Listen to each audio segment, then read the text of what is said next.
Si vous rencontrez le Bouddha, tuez-le, disent les maîtres zen, nous rappelant qu'un Bouddha perçu à l'extérieur de nous-mêmes, comme modèle de perfection, peut devenir une idole, une représentation qui fait obstacle à la découverte de notre propre esprit, qui, lorsqu'il est clarifié, est lui-même en état de Bouddha, d'esprit éveillé.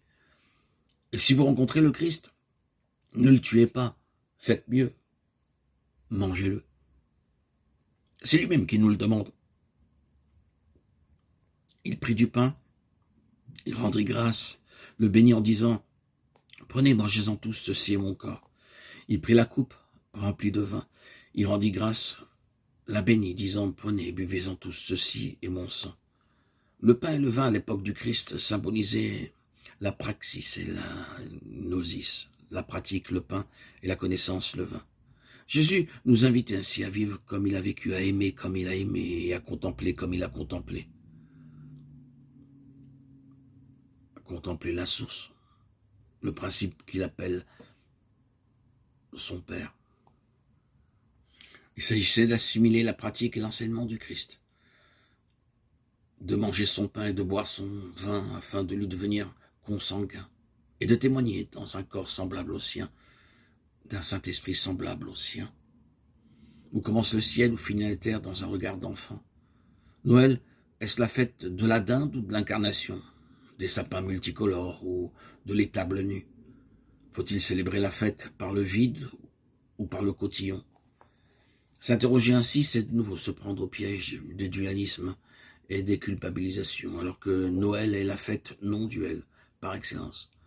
En Jésus, enfant, Dieu et l'homme ne sont pas ennemis ou concurrents. Ils demeurent inséparables. Noël nous rappelle qu'il n'y a pas d'homme véritable, entier, sans ouverture à la transcendance, qu'il n'y a pas de Dieu vivant sans incarnation qui en témoigne.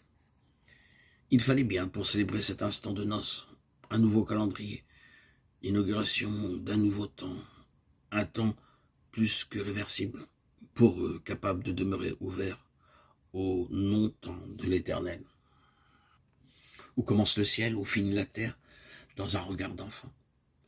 L'étoile mystérieuse est rentrée à l'écurie. La joie inconnue pourrait bien se trouver aussi dans notre assiette. Dieu n'est plus à chercher au-delà des astres. Dieu est au cœur de l'homme. Dieu est sur la paille. Dieu est sur la paille. Comment en est-il arrivé là?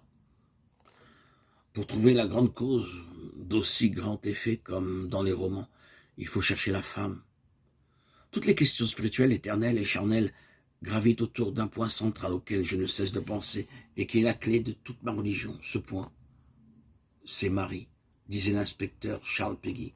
Marie, la femme, la voici, la coupable immaculée, celle qui a dit oui, son fiat inaugure l'étreinte incertaine du Dieu, qui est ce qu'il est, et de notre lourde et légère humanité.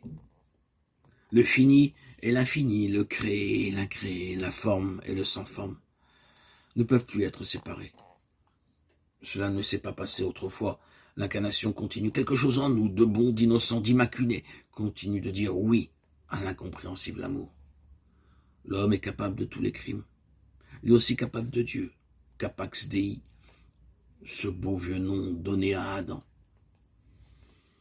À Noël, nous pouvons nous souvenir de cela, faire mémoire de cette terre nuit ouverte aux germes des lumières, faire mémoire de toi, Marie, avec tes yeux noirs de Palestine, avec ton sourire qui n'est d'aucune race, avec ton sang qu'à toutes les couleurs du sang.